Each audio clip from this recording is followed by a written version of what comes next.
doesn't develop in the mother's womb, so the skull doesn't expand to a normal size, hence the small head.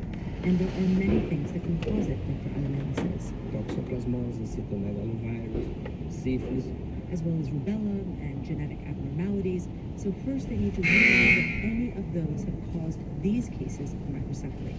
A team of 6 doctors, from a neuropediatrician to an ophthalmologist, have gotten a good look at a large group of affected infants. And the doctors have made some startling discoveries. Suspected cases of Zika-related microcephaly have some unique markers. In one of the rooms, Dr. Adriana Matos examines 3-month-old Barbara Antonia, who has microcephaly. Dr. Matos turns the child on her chest and points out that Barbara Antonia appears to be able to lift her head and that she has unusual upper body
So they've taken around 52 hours of underwater video.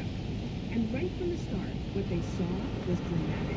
I took a look at one sequence in which one octopus approaches another in a fairly menacing way. And he gets all dark, stands up very tall, and the other octopus crouches down and turns very pale. The pale one flees. And this is immediately followed by the first octopus approaching a third octopus that's nearby. And the third octopus turns dark and doesn't crouch down. Just stays where he is, holds his ground. As Scheel watched more video, he became convinced that octopuses use their body's color and posture to talk to each other. An aggressive octopus will turn black and try to look as big as possible, spreading out its tentacles. To him, it looks like an 8-armed Dracula looming over its prey. In my early notes, I was calling this the Nosferatu display. The researchers describe all this in the journal Current Biology, and Chrissy Hufford thinks it's pretty cool. She's at the Monterey Bay Aquarium Research Institute in California, and she says until fairly recently, scientists believed that octopuses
the United Methodist Convention. The faith-based organizations have disaster response teams. They have construction crews. They are the backbone of disaster recovery efforts. This is something that South Carolina has done very well for a number of years. It's neighbors helping neighbors. Becker said 211 is maintained by the United Way as a one-stop resource for finding assistance in your local community, no matter the emergency. It is open 7 days a week, 365 days a year. From NPR News in Washington, I'm Dave Mattingly. The Food and Drug Administration says it's working to defer blood donations in the U.S. from those who've traveled to a region affected by the Zika virus. It's an effort to protect the nation's blood supply. Dr. Anthony Fauci is director of the National Institute of Allergy and Infectious Diseases. We're seeing in South America, particularly in Brazil and to some extent the Caribbean, the upsurge in the cases of Zika, together with this complication in pregnancy of babies having what's called microcephaly, which is a developmental problem and a destructive problem of the brain of the babies, which when they're born, they have small heads and small craniums. Fauci speaking to NPR. Donald Trump was a no-show at last night's Republican presidential debate in Iowa. Trump skipped the event in Des Moines because of disagreements with Fox News and moderator Megyn Kelly. Here's NPR's Ron Elving on what Trump's absence meant for Senators Ted Cruz and Marco Rubio. Not having Donald Trump on stage meant there was lots more time for everyone else, particularly Rubio and Cruz, each of whom got more than 13 minutes of airtime. That was more than all the other candidates, the rest of whom were all in the 8 to 9 range, except Ben Carson, who was down around 6 minutes. He got fewer questions and had shorter answers. The Iowa caucuses are on Monday. I'm Dave Mattingly in Washington. This is the South Carolina Arts Commission's Arts Daily. Charleston Theater Company Threshold Rep brings the heart-wrenching classic of Mice and Men to the stage through February 13th. Directed by Chris Weatherhead, a veteran of theater, film, and TV for 30 years in New York, Hollywood, and regionally. Based on the award-winning novel by John Steinbeck of Mice and Men, tells the story of two friends searching for work in California during the Great Depression. George and his friend Lenny dream of owning their own farm. Yet Lenny's excessive strength and mental abilities derail their dream as they flee from one job to the next. Despite George's irritation with Lenny's antics, he steps in to protect Lenny as his episodes continue to get out of hand. Performances are Thursday through Saturday at 8 and Sundays at 3. For the College of Charleston, I'm Jeanette Gwynn.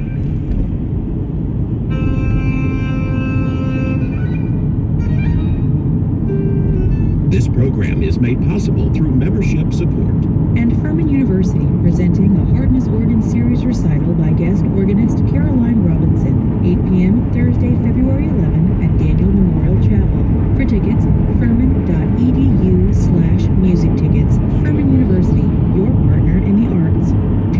PRI's The World helps you understand your world. I'm Marco Berman. Join me in Hear the World, weekday afternoons at 3 on South Carolina Public Radio. Support for NPR comes from NPR member stations and from Chevrolet with the all-new 2016 Chevrolet Malibu, offering available teen driver technology to encourage safe driving habits for new drivers, with a feature that can mute the radio until the front seat occupant's safety belts are fastened. Chevy.com. From Progressive Insurance, with insurance for cars, home, boat, motorcycles, RVs, and commercial vehicles. At 1-800-PROGRESSIVE and Progressive.com. And from Staples, with thousands of printer ink and toner cartridges for home or business printers, and in-store print shops that can create customized presentations, booklets, and manuals. At Staples stores or Staples.com. Staples, make more happen. This is Morning Edition from NPR News. I'm Renee Montaigne. And I'm Steve Inskeep. We have answers this morning to a question about this election year. We asked voters around the country why so many feel so anxious, so angry. The nationwide conversation started on Morning Edition and then moved to many local public stations, which heard from voters on their talk shows. Dozens of stations in dozens of cities picked up the theme of voter anxiety, including WJCT in Jacksonville, Florida, where Melissa Ross hosts a call-in show called First Coast Connect. Good morning. Good morning, Steve. Good to be with you. So when you ask people why they're anxious or why they're angry, what do they say? by and large, the overwhelming response we got, Steve, is that people feel that they don't have any control over the process. They have this overwhelming sense, whether they're on the right or the left of the spectrum, that elites are controlling the levers of power and that they don't have a say, whether they perceive those elites to be political or economic. Well, let's listen to what it sounded like as you brought some callers onto your program. Chris is in Mandarin. Hi, Chris. Go ahead. You were talking about the things that were making the voters a little anxious. I'm kind of getting sick of people trying to polarize us, believing that, you know, if you hit one trigger point here, you can get an emotional response that will be enough to just keep people occupied for a moment while you do things behind their back. Was the actual caller response polarized in any way? It can be at times. That's another overwhelming sentiment, too. This sense that the parties don't work together well and that people are being pulled apart. This sense that common sense solutions can't be found. When our colleague Mara Liasson kicked off this discussion early this week, she pointed to one reason for voter anxiety, an increasingly diverse country. It's on its way to becoming a majority-minority country. Did people identify that as a source of anxiety in any way? You know, it's interesting that you say that. I'll tell you a story. Here in Jacksonville, we have one of the largest Arab American communities in the United States. And locally, a bit of a controversy flared up when a group of local politicians, including the mayor of Jacksonville, expressed concern about Syrian refugees coming into this city. Well, Jacksonville has the 5th largest Syrian American community in America. And so when you bring that down to the local level, the issues can become quite complex. And it's really interesting to cover and to discuss when you host a local talk show like the one I work on. Melissa Ross, host of First Coast Connect on WJCT in Jacksonville, one of dozens of stations sampling American opinion this week. Melissa, thanks. Thank you, Steve. And we'll hear more voices on politics from Iowa. Maybe you've heard they've got some little caucuses coming up later today on All Things Considered.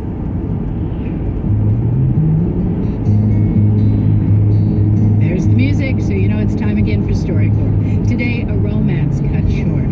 6 years ago, 2 young men who met in college in Pennsylvania started dating. Neither had come out as gay, so they kept their relationship hidden. We're going to hear from one of them now. Andy Goodling lost his boyfriend Brian to a sudden illness in 2014. Andy came to StoryCorps with his father Scott to remember Brian. Brian was my best friend, but we were both very much in the closet. You know, we knew who we were. We just didn't want to actually say it. He would come over to my house. We would hang out, you know, and then we would hug each other inside the building, say that I love you, and then immediately once we walked out the door, hat backwards, walking down the street, trying to be straight. I remember even when I first started seeing him, I changed the name in my phone just in case he sent me a message. Did you change it to a girl's name? Yes. Any possible way to show that I wasn't gay, I would do it. Talk to me a little bit about the last time you saw Brian. It was when we took a trip to Florida. We went to dinner and said that we would start talking to our family. I couldn't even eat that night because I was so nervous even thinking about saying it. And I remember the last time that I saw him, you know, I was so scared to hug and kiss him goodbye at the airport. Because of somebody seeing you? Because of somebody seeing us. And I will always be upset that I couldn't have said a proper goodbye. You called me at roughly 3 p.m. and I knew immediately something was really wrong. I said that Brian wasn't just my friend, he was my boyfriend of 4 years. But even then, I didn't want to say it. Why is it still something that you're uncomfortable with? I'm afraid of disappointing you.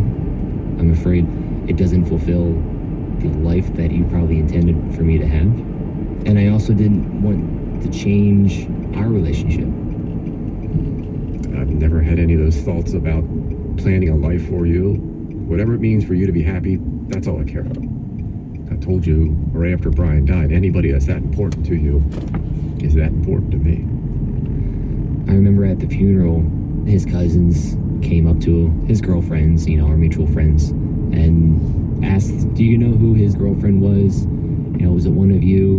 And I was standing right there beside them.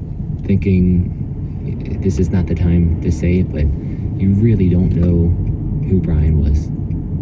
If you could talk to Brian's parents, what would you say to them? I mean, I did write them a letter because I think they should know that he was loved and that he was in love. They haven't responded to me, but I want them to know that Brian was my everything. And